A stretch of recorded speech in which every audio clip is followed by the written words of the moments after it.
priorities as an organization were to create a space specifically for girls, trans, and gender nonconforming youth to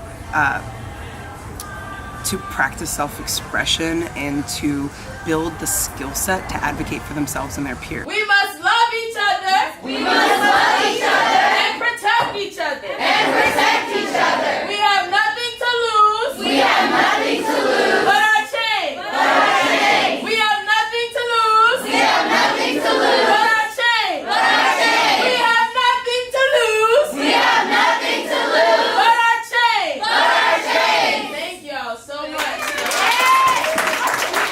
We also have 2 workshops every day, and we partner with various groups around the city to come teach those workshops. Youth Breakout does a gender justice focused workshop. This year we brought in Electric Girls to teach our kids about building circuits. Of people based on our identity, who you are, what you look like, where you're from, what you love or believe in, economic class, ability, etc.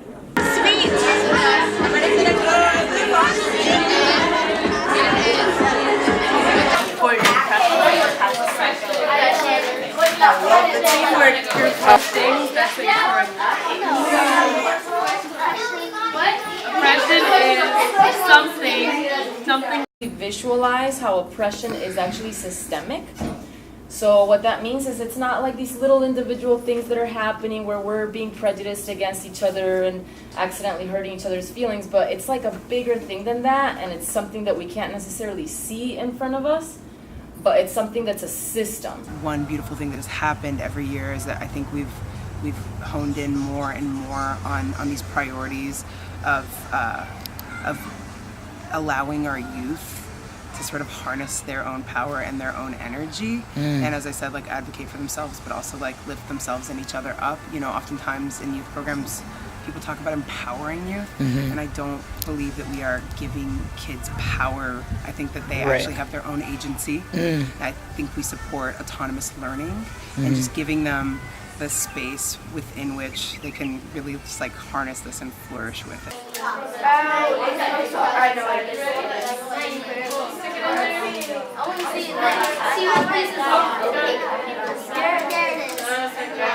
The point of the workshops are really, again, to sort of like help our kids learn how to use the voices that they have and just make those voices as loud as possible.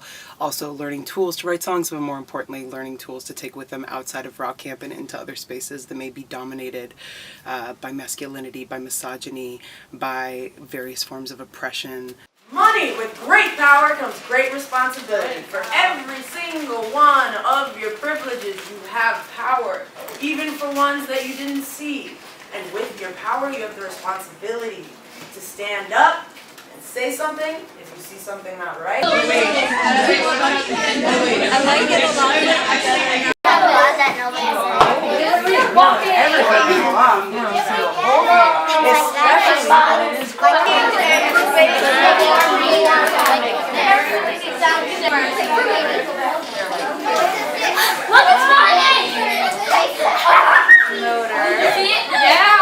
I put this thing in there for me. Put that thing there for a reason so people can know that when I say not right, I mean it's not right for people to oppress.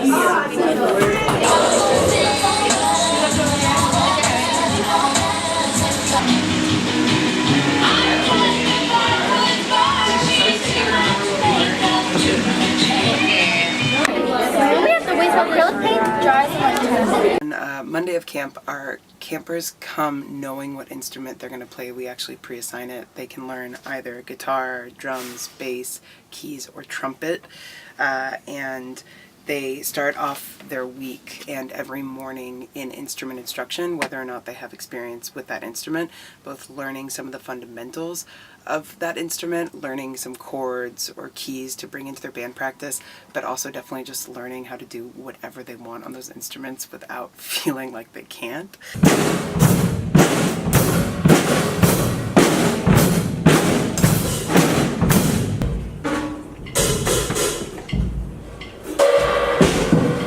Does that kind of make sense to everyone while you're... Do it slower. Okay.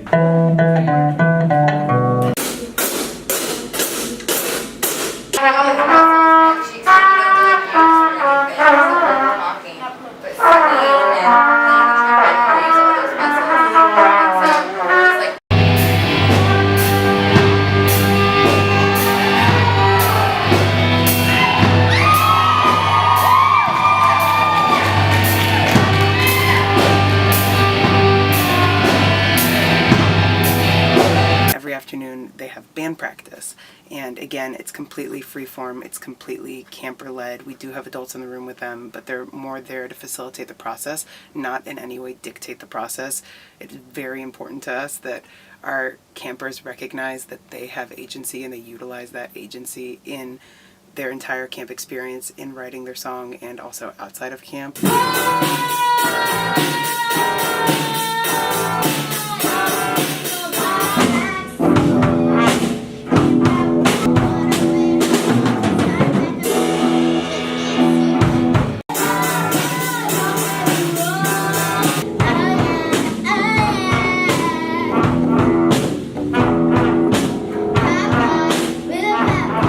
To choose different performers every year and different genres of performance. I think that we like to expose them to different sounds that they wouldn't normally hear on the radio or see on TV. This first song is for all the black girls out here.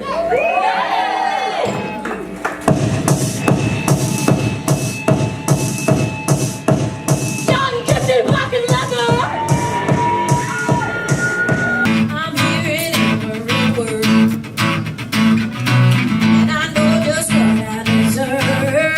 For my heart's protection,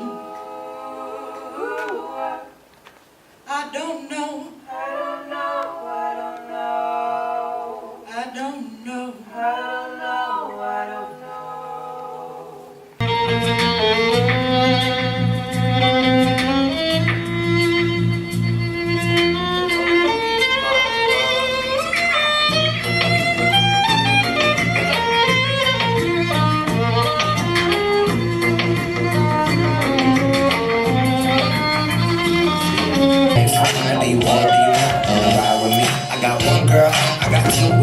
She a big girl, that ain't a big deal. I like a big girl, I like a sassy.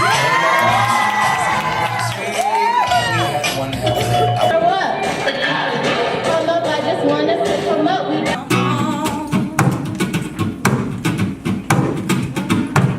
There ain't no stopping me now. There ain't no breaking me down.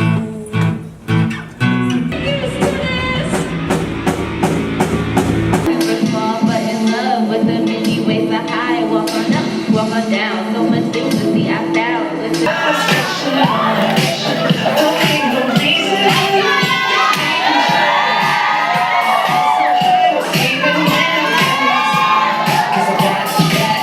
I will be the moonlight in the clear blue sky. A love letter full of promises.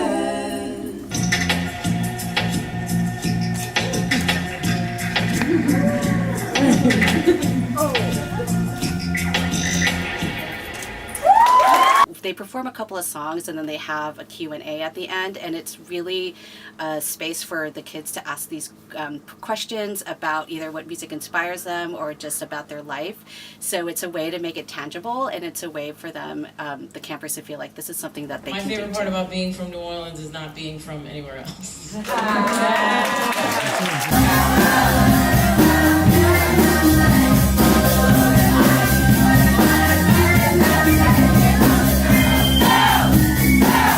My favorite part so far was making our song. It was really, really fun, and I got a part of the song.